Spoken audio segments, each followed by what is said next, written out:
اهلا بيكم، وحشتوني جدا جدا. النهارده معانا مجموعه فساتين للسواريه وللافراح، بين قوسين الاعراس. هتعجبكم جدا، موديلات تحفه، الوان هايله. ان شاء الله هتكون ترند 2024، خصوصا الصيف القادم. يا رب تنال على اعجابكم. الايام اللي جايه طبعا ايام اعياد، كل سنه وحضراتكم طيبين.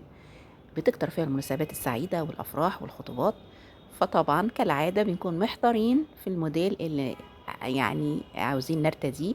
آه كل واحدة بتبقى عاوزة ترتدي موديل مش متكرر، جديد. آه ألواناته كمان تكون جديدة وترندي. فحاولت أجمع لكم هنا مجموعة موديلات بسيطة هتعجبكم قوي، لأن هي بجد تحفة. زي الدريس اللي قدامنا ده، تحفة هايل.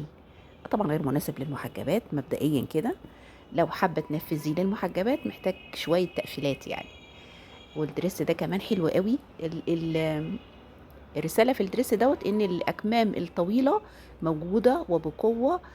صيف 2024 موجودة جدا يعني. الدريس ده من قطعتين، اللي هو فستان وعباية، تحفة وسواري رائع. الدريس ده الجميل اللي فيه البساطة بتاعة الموديل بتاعه، زي ما احنا شايفينه كده، بسيط جدا. حلو قوي، مناسب كمان بقى للحفلات العائلية وكمان للأفراح. جميل جدا. ده موديل تركي، يعني براند تركي. دي الموديلات بتاعته. طبعا الدريس ده رائع جدا، انا بحبه في كل الواناته. الموديل بتاعه جميل قوي، مناسب، ينفع كمان فستان عروسه في خطوبتها. هايل، هايل جدا. واللون الكحلي بتاعه كمان اروع واروع. حلو جدا. ده بقى تحفه، ده يعني سندريلا كده. ده فستان سندريلا، ده فستان من قطعه واحده، مش بلوزة وجيب، لا ده من قطعة واحدة. حلو جدا. الحزام اللي على الوسط كمان من الستان، مديه لوك جميل قوي قوي، رائع للبنوتة اللي لابساه.